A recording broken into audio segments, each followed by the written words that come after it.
So before I was, getting ready for this live stream, all of a sudden something appeared on my X feed, and it's this interview that I just posted with Patrick Bet-David from PBD Podcasts. You know, Patrick Bet-David, the guy who did that pyramid scheme. Yeah, we don't forget. This interview with him and Benjamin Netanyahu, and the way that he is talking to Benjamin Netanyahu as though he is a bro, a buddy, a pal, instead of the genocidal maniac that he is, it is absolutely disgusting. Let's go ahead and get into it, ladies and gents. Again, yes, I tell you, people will do anything. Some people will do anything for money, anything for views. Let's get into it. Hague are telling you that. This ICC, this corrupt ICC prosecutor, thought that he would escape justice by basically by condemning us. And that's what he's done. And I think a lot of countries are waking up to that. It's sort of embarrassing when your chief prosecutor is doing such a corrupt and heinous thing. But that's the ICC. I mean, President Trump has put sanctions on him. He's put sanctions on the judges who did this. I think he's just facing, that's what I like about him. He just cuts to the chase. This is a corrupt organization, a corrupt prosecutor, corrupt judges. And reminds me of that movie. You remember Network? Mm-hmm. I think. Yes. We're not going to take it anymore. And it's not just Israel, because if they target Israel and they say to a democracy defending itself against these savages, you can't defend yourself, then no democracy is safe, and America isn't safe. Pause right here. So here is Benjamin Netanyahu interviewing here with Patrick Bet-David, and he has already said a couple of things. He has already congratulated Donald Trump for putting sanctions on the ICC. 2, he is once again using that word, these savages, calling them savages. Now, I don't know why Patrick Bet-David decided to do an interview with Benjamin Netanyahu other than to make money. That's the only thing I can think of, other than to make money. And as we know from the past with Patrick Bet-David and his pyramid scheme, he will do what he wants to do to make money. If you're willing to go up there and exploit workers so that you can come out on top, what would you not do, right? What would you not do? So as embarrassing as this should be for Patrick Bet-David, it's not. He just wants to cash a check. Let's continue. So I think that's come out. There is extraordinary vilification, extraordinary lies leveled at Israel, and they're meant to prevent us from exercising our legitimate right of self-defense. They won't succeed. So if we talk about the legitimate right for you to defend yourself, you'll see the numbers. I'm a business guy. I'll see how this war has cost you roughly 120 to 130 billion dollars, whether it's Hamas, Gaza, Iran.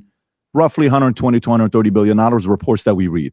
Your debt to GDP ratio went from 60% to 75%. So some of the Americans, they're sitting there saying, yeah, we give you guys roughly 3.8 billion. For the war, America's given roughly $30 billion, which most of it was in weapons. But if you're going from 60 to 75%, how much longer can your economy or even the state be able to afford the war? Problem number 2. Why is Patrick Bet-David talking about dollars and cents instead of the lives that are being lost? You heard him first. He said, I am a businessman. Yeah, he's a businessman. That's why he wanted to have this interview with Benjamin Netanyahu so he can make himself some money. Can you believe this? We're talking about children being killed, children being starved.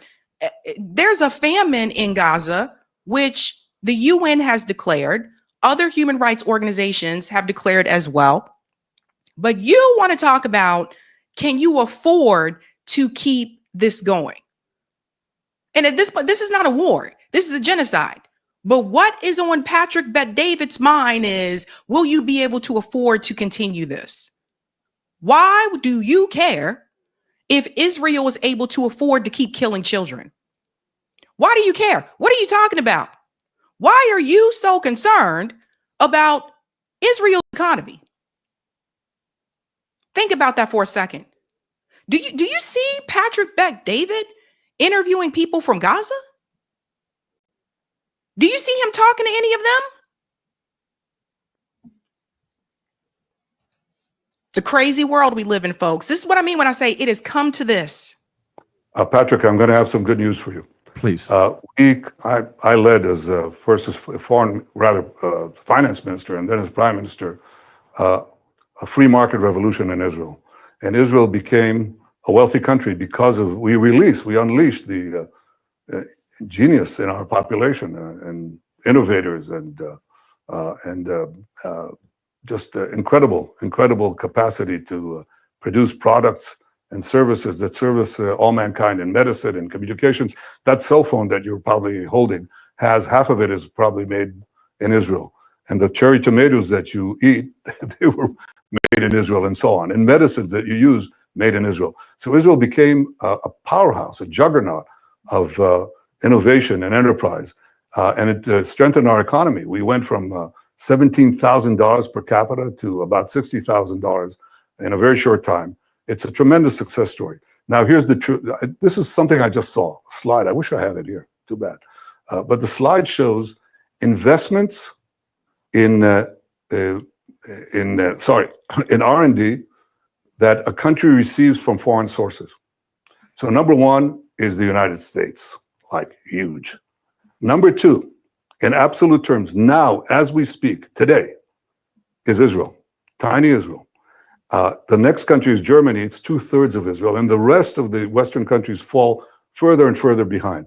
So our economy is actually doing quite well, I should say, and it's amazing. And you're right to ask it. But there was an economic miracle in Israel, which I'm very proud to have led, and we just have this resilient capacity, both in our economy, but also in our fighting spirit. So first and foremost, once again, Israel would not do as well as it did. I don't even believe him that the economy is as great as he says it is. I think he's lying. But it wouldn't do as well as it did if it wasn't for the money that came from the United States. We give them $3.8 billion every year. They have universal health care in Israel. Everyone in Israel can attend college there for free. And we don't even have those amenities here for people in the United States. Yet you have politicians sitting around here pointing their fingers, politicians that are pro-Israel, pointing their fingers at politicians that are identifying as a socialist. And they're calling them names. And they're saying, no, we can't have these universal policies. But you are taking money from AIPAC and you are putting legislation on the books to make sure that Israel can continue to have those policies that you don't want here.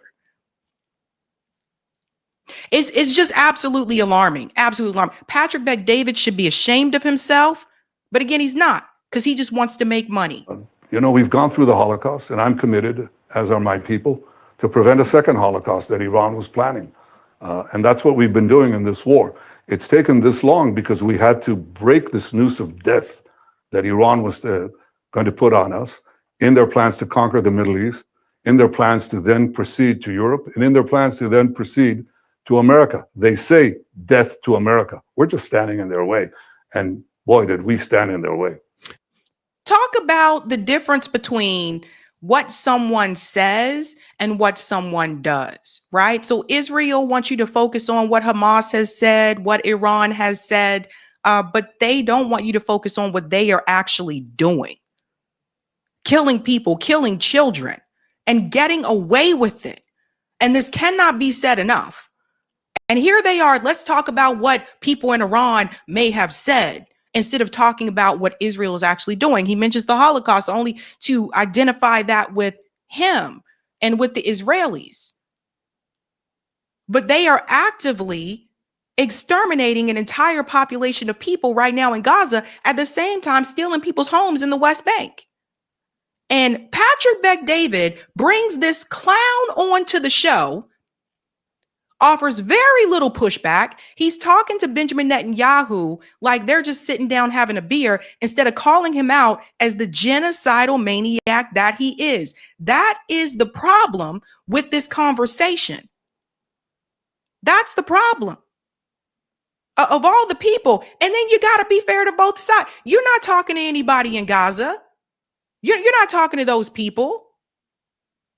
So here you have another person who they claim to be independent, But they're treating Netanyahu with kid gloves, just like corporate media does. And I don't think he's independent anyway, but you get the point. So I guess the question to kind of move on from this one, do you see yourself, if you're saying the war is not going on for too long, if this thing takes a couple more years, do you see yourself getting to a point that you're going to need to the American taxpayers and need more money and support, or are you able to sustain the expenditure that you have right now? Yeah, I think we've organized that, and we're perfectly able to do that. I want you to know one other thing. I think Israel is different from your other allies. We spend an inordinate amount of our GDP, inordinate amount, to defend ourselves. I think one of your senators said something very, very true. He said, if we had in Israel, next to in Afghanistan, or if we had another Israel there, we wouldn't have spent $1 trillion or trillions of dollars. Israel is receiving and is very grateful for the American military assistance at about $3.8 billion a year, and 80% of it is spent in the United States. That's the deal. So it helps American industries, but we also produce these incredible weapons that we share with the United States. We produce intel that is invaluable for the United States. You're familiar with the Five Eyes, Patrick? You know what that is? All these countries that are part of the American intelligence system. Well, there's a sixth eye, Israel. It's a very powerful eye, and we share our intel with the American intelligence services, and that's why the bond is so strong. It's not only a bond of values of our common Judeo-Christian civilization, and it is really a war of civilization against the barbarians that we're fighting. But it's pause. So here we are again, where Patrick Bet-David, he's sitting right there talking to Patrick Bet-David, and he goes on to call the other people barbarians. Patrick Bet-David does not push back on this rhetoric. He allowed him to sit there and say savages, no pushback. Barbarians, no pushback, right? So Patrick Bet-David, if you think that Benjamin Netanyahu only feels that way about the Palestinians, no, he feels that way about the Arab American community, period. Period. Think about what they did to Chris Smalls. And he sits right there and offers no pushback whatsoever. Benjamin Netanyahu is going on this podcast tour to try to give people a different perception of Israel so that they'll be better back in the American eyes, so that the approval rating will not continue to decline. So the approval rating will increase for Israel. And so that Israel, they can say, look, we're no longer losing support from the American people. And to people entertaining this sick individual, what the hell is wrong with you? Seriously. What the hell is wrong with you? Would you let Hitler come on? And see, somebody say when you say that, oh, Sabby, you're taking that too far. No, I'm not taking it too far. He is still using the same language that he has used in videos. He's using it to Patrick Bet-David's face, and he says nothing. You know why? Because Patrick Bet-David feels the same damn way. Patrick Bet-David was so willing, let's go forward a little bit forward here, so willing to be accepted, so willing to be accepted by the business class, by the billionaires, so willing to be accepted by even white supremacy that he will sit there and let Benjamin Netanyahu call Arab American people savages and barbarians and not say a goddamn thing. That's disgusting. That is sick. But he'll go along with it because he's trying to get paid.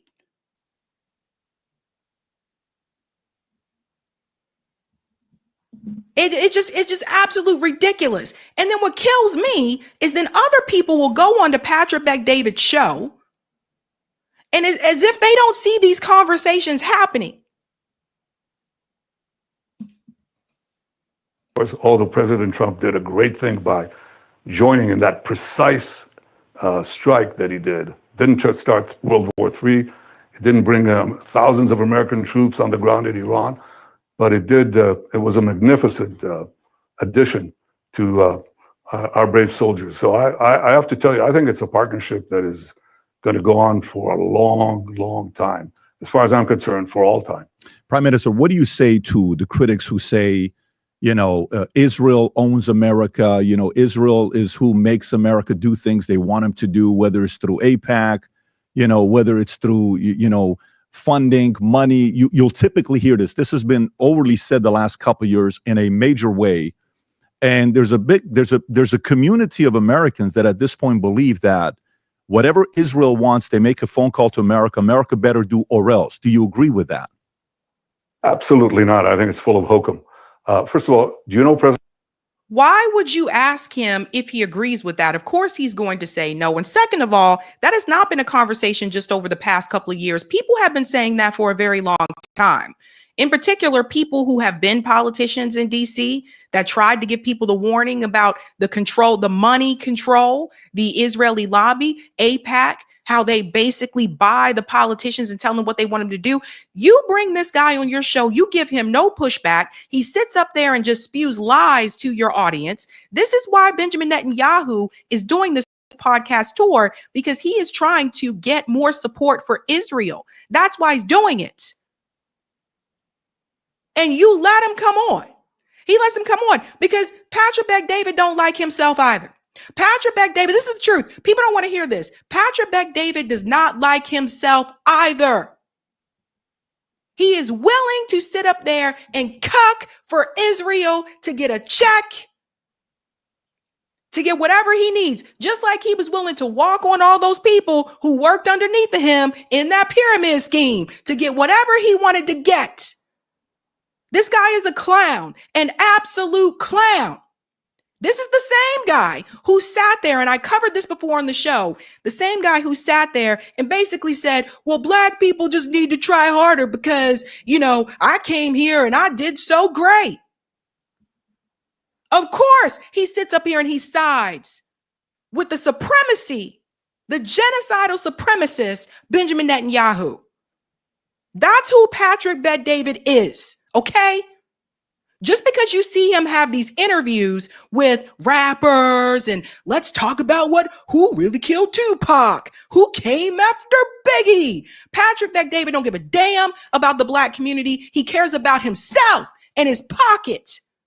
He don't care about the workers either. People expect him to have some type of compassion for the Palestinian people. Hell no. Patrick wants to get paid. People are going after him on X right now as we speak. Say, what the hell is wrong with you?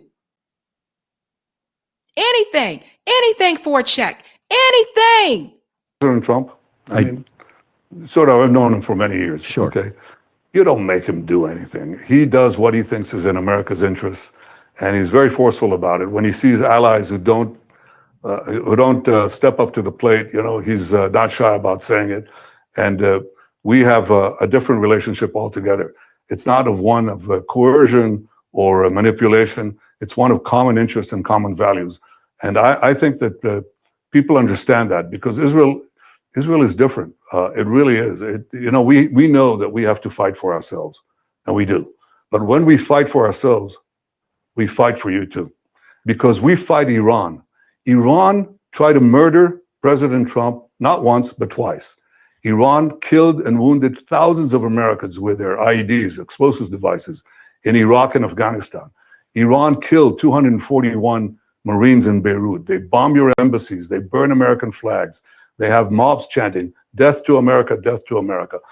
Pause, because this links to the American flag story. And I want people to understand this.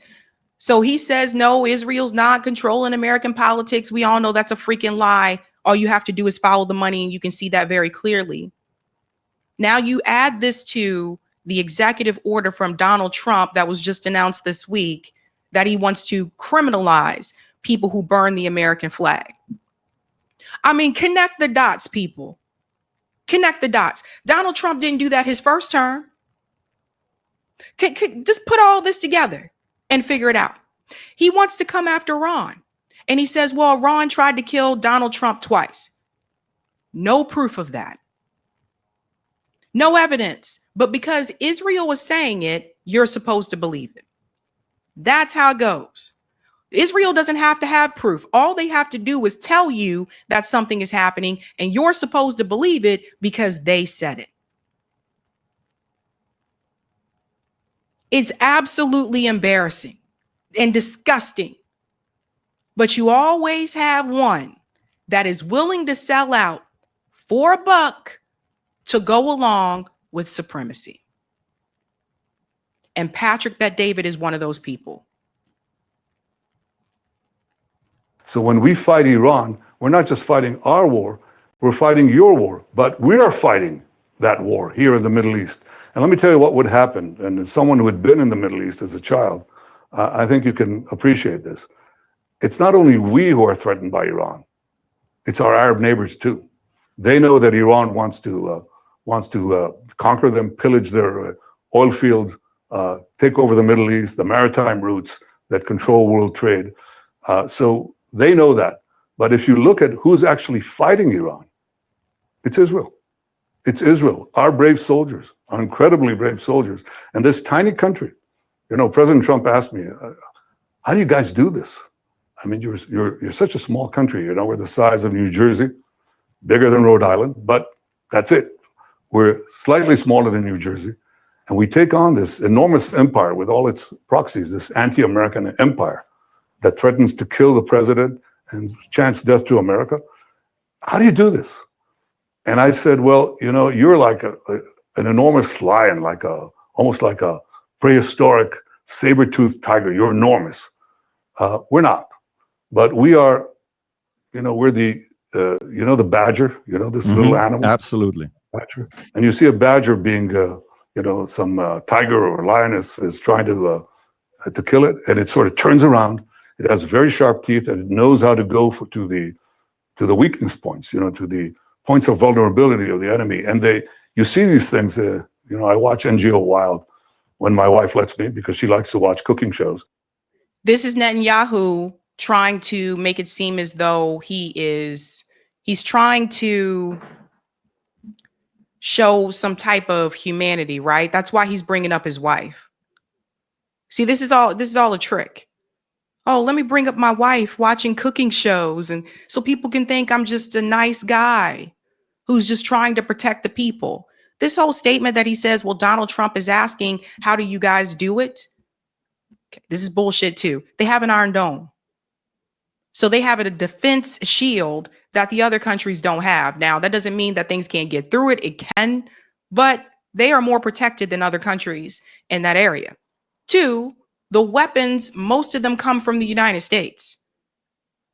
So you see the games that are being played. Now, we're not going to sit through all of this because it literally drove me crazy even to see part of it. But this part right here, people are really, really, really roasting him at on X. And he actually had the audacity to post it. This is that he says, breaking, Benjamin Netanyahu officially recognizes the Armenian, Assyrian, and Greek genocide committed by the Ottoman Empire.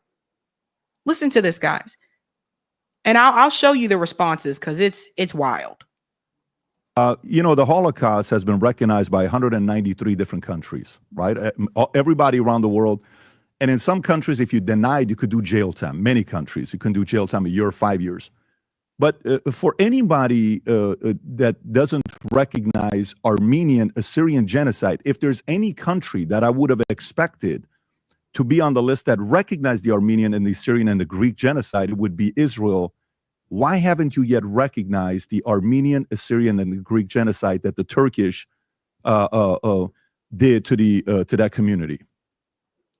Before he even answers, the goal of Patrick Bet-David to ask someone who is currently committing a genocide to acknowledge other genocides. This guy has no shame.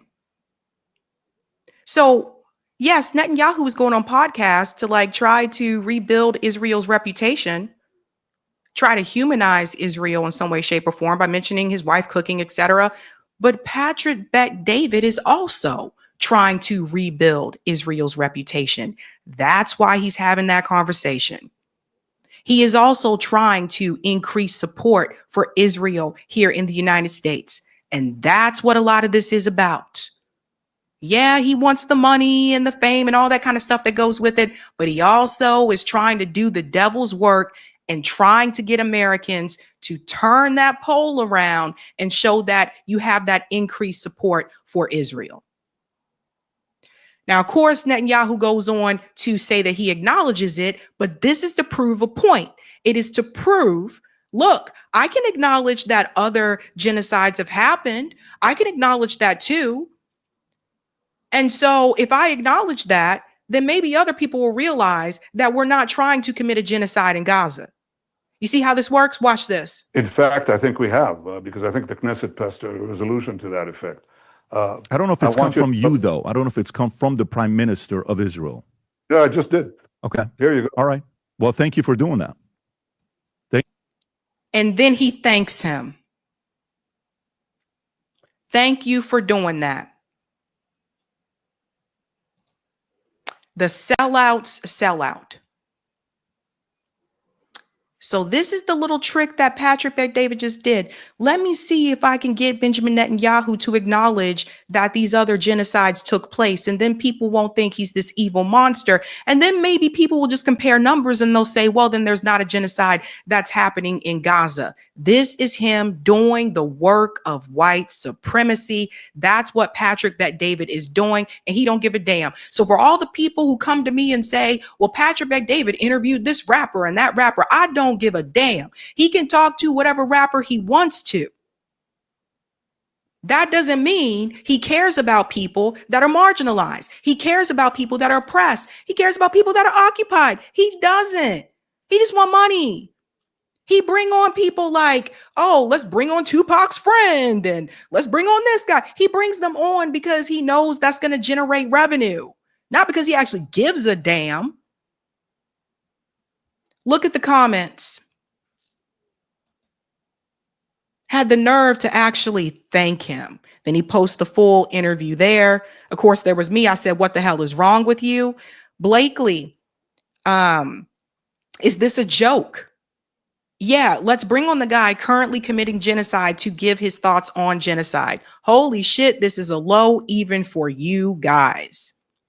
Art. Yeah, I just did. There you go. Like throwing crumbs in front of a dog in an obvious PR maneuver aimed at saving face. Armenians don't claim you. PBD is sellout slop. The Bullish Bear, that's your breaking news. Shame on you for platforming this criminal. It goes on and on. The Savior said, no one gives a fuck. PBD, you are a sellout. Yeah, so you can go through the comments yourself when you get a chance. But for the people who are trying to redeem Netanyahu in order to garner up more support for Israel, shame on you. Shame on you. Absolutely disgusting. It has come to this. It has come to this. Hey guys, this was a Sabby clip. If you like what you saw, hit that like button and subscribe.